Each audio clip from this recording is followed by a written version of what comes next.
ఓం విఘ్నేశ్వర నమః. మనం అయోధ్యాకాండ చెప్పుకుంటున్నాము. అందులో రాముల వారి పట్టాభిషేకం గురించి సభలో దశరథ మహారాజు ప్రస్తావించాడు. ఇది చెప్తుంటే అందరూ కూడా ప్రజలందరూ జయధ్వానాలు చేస్తూ రామునికి పట్టాభిషేకం చెయ్యండి, మా అందరికీ సమ్మతమేనని చాలా గట్టిగా అరుస్తున్నారు. ఆ అరుపులకి ఆ సభంతా కూడా దద్దరిల్లిపోయింది. అప్పుడు దశరథ మహారాజుకి ఒక అనుమానం వచ్చింది. ఏంటి, నేను సరిగ్గా పరిపాలన చేయలేదా ఏమిటి? రాముల వారు రాజులు కావాలని చెప్పి ఇంతమంది ఇంత గట్టిగా అరుస్తున్నారు అని ప్రజలను ఉద్దేశించి, ఏమిటి మీరందరూ రాముల వారినే కావాలి, రాజుని చెయ్యండి, పట్టాభిషేకం చెయ్యండి అని కోరుతున్నారు. ఇన్ని వేల సంవత్సరాలు నేను పరిపాలన చేశాను, నా పరిపాలనలో ఏమన్నా లోపం ఉందా అని అడిగాడు. చూసారా, ప్రజాస్వామ్యం ఇప్పుడు రావటం కాదు, అప్పుడే త్రేతాయుగంలోనే ప్రజలను గురించి దశరథ మహారాజు ఎంత చక్కగా అడిగాడో. తను ఏమన్నా లోపం చేశాడా ప్రజలకి అని అడిగారు. ప్రజలు దాని సమాధానంగా, అది కాదు మహారాజా, మీరు లోపం చేయలేదు, కానీ రాజు ఎలా ఉండాలి అనేది, ఉండవలసిన గుణాలన్నీ కూడా రాముల వారిలో ఉన్నాయి. శ్రీరామచంద్రుడు విజయానికి వెళ్తే, యుద్ధానికి వెళ్తే విజయంతోనే వస్తాడు, ఎప్పుడు విజయాన్ని అంటిపెట్టుకొని ఉంటాడు. ఆ విజయోత్సాహంతో అతిశయంగా ఉండడు. వెంటనే ప్రజల దగ్గరకు వచ్చి వాళ్ళ యోగక్షేమాలు కనుక్కుంటాడు, మమ్మల్ని తల్లిలాగా పలకరిస్తాడు, తండ్రిలాగా ఆదరిస్తాడు, మాకు కావలసిన అవసరాలన్నీ కూడా కనుక్కుంటూ ఉంటాడు. ఇప్పుడు తన రాజకుమారుడే అయినా సరే మమ్మల్ని ఎంత ప్రేమగా చూస్తున్నాడు. అటువంటి వానికి రాజ్యాభిషేకం జరిగితే, పరిపాలన చేతికి వస్తే ఇంకెంత బాగా చూస్తాడో, అటువంటి పరిపాలన కోసం మేము ఎదురు చూస్తున్నాము, అంతేగాని మీ పరిపాలనలో లోపమేమీ లేదు అని సవినయంగా ప్రజలందరూ కూడా ముక్తకంఠంతో చెప్పారు. అప్పుడు వశిష్ఠుడు మంత్రి పురోహితులందరినీ పిలిచి, రత్నాలను సిద్ధం చెయ్యండి, తెల్లని వస్త్రాలను సిద్ధం చెయ్యండి, పేలాలను సిద్ధం చెయ్యండి అని. పేలాలను సిద్ధం చేయడం ఏంటి? పేలాలు శుభం కోరతాయి, మరమరాలు చల్లకూడదు. మరవరాలు ఎవరైనా చనిపోతేనే మరవరాలు చల్లుతారు, భూత ప్రేత పిశాచాలు వస్తాయి. కనుక ఎప్పుడు కూడా ఇంట్లో పేలాలు చల్లితే, పేలాలు వండుకుంటే, పేలాలు తింటే మనకు శుభం కలుగుతుంది. పేలాలంటే ఏంటి అనుకుంటున్నారా? పాప్కార్న్ అండి. పేలాలు తిన్నా, పేలాలు ఇంట్లో చల్లుకున్నా, చేతిలో పట్టుకున్న దేవతలు సంతోషపడతారు. పేలాలు బెల్లంతో కలిపి నైవేద్యం పెడితే దేవతలు ఎంతో సంతోషంగా అంటారు, పిల్లలు వృద్ధిలోకి వస్తారు. కనుక మన శుభకార్యాలకి పేలాలు పెట్టాలి. కానీ పేలాలు సిద్ధం చేయండి, చతురంగ బలాలను సిద్ధం చేయండి, మంచి ఏనుగుని ఒకదానిని సిద్ధం చేయండి, తెల్లటి గొడుగును సిద్ధం చేయమని, చామరవిని సిద్ధం చేయమని, అసలు ఇవన్నీ కూడా చెప్తూ ఉన్నారన్నమాట. అంటే చాలా తొందరగా చెయ్యాలని. ఇదంతా కూడా ఏంటి, మాసము, చైత్రమాసము. చైత్రమాసంలో చక్కగాను పూలు అన్నీ కూడాను కొత్తగా మొగ్గలు తొడుగుతూ ఎంతో పచ్చగా ఉంటాయి. చైత్రమాసంలో ఇది జరుగుతూ ఉంది. సుమంతుడిని పిలిచి, నువ్వు వెళ్ళి శ్రీరామచంద్రమూర్తిని సభకు తీసుకురా అని చెప్పాడు. సుమంతుడు రాముని వద్దకు వెళ్ళి, మహానుభావ, నిన్ను దశరథ మహారాజు పిలుస్తున్నారు, సభకు విజయం చేయవలసింది అని అన్నారు. రాముడు ఒక ఉత్తమమైన రథం ఎక్కాడు.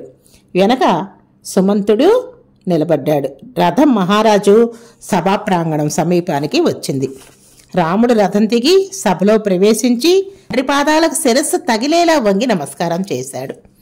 నేను రాముణ్ణి వచ్చాను అని చెప్పాడు. దశరథ మహారాజు తన కుమారుని పితృభక్తికి ఎంతో సంతోషించాడు. దశరథుడు రాముణ్ణి ఆశీర్వదించి, రామా, నీకు రేపు పట్టాభిషేకం చేద్దామనుకుంటున్నావు. అందుకు 2 కారణాలున్నాయి. నువ్వు నా పెద్ద కుమారుడివి, గొప్ప ధర్మము తెలిసిన వాడివి, నా పెద్ద భార్య కౌసల్య కుమారుడివి, సద్గుణవంతుడివి. అందుకని రేపు పుష్యమి నక్షత్రంలో నీకు అభిషేకం చేద్దామనుకుంటున్నాము. రాజు అయిన తర్వాత నీవెట్లా ఉండాలో నేను చెప్తాను. రాజు అయిన తర్వాత కామాన్ని, క్రోధాన్ని, ఈ 2 వ్యసనాల్ని దగ్గరికి రానివ్వకు. కామం చేత 10 వ్యసనాలు వస్తాయి, క్రోధం చేత 8 వ్యసనాలు వస్తాయి. కనుక కామక్రోధాలకి నువ్వు దూరంగా ఉండు. రాజు అయిన తర్వాత వీటికి దూరంగా ఉంటే నువ్వు ప్రజలని చక్కగా పరిపాలించగలుగుతావు అని సూక్తులు చెప్పాడు. ఇంకా పుష్యమి నక్షత్రంలో యువరాజు పట్టాభిషేకం చేస్తున్నావు గనక నువ్వు బయలుదేరి వెళ్ళు, ఉపవాసం చేయవలసిందిగా కోరుచున్నాను అని చెప్పాడు. రాముడు తండ్రికి నమస్కారం చేసి వెళ్ళిపోయాడు. దశరథ మహారాజులో కూడా ఒక బలహీనత ఉంది. రామ పట్టాభిషేకం అని చెప్పి చాలా తొందరగా ముహూర్తం పెట్టేశాడు. పక్కన వశిష్ఠుడున్నా కూడా ఆయననే అడగలేదు. ఎంత తొందరగా రాముల వారికి పట్టాభిషేకం అనే తొందరలో ఉన్నాడు. అందరికీ చెప్పలేదు, భార్యలకి చెప్పలేదు.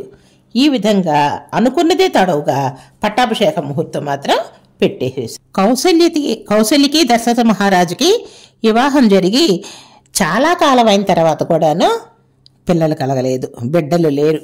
తర్వాత పిల్లల కోసమని సుమిత్రని వివాహం చేసుకున్నారు. ఆమెకి బిడ్డలు కలగలేదు.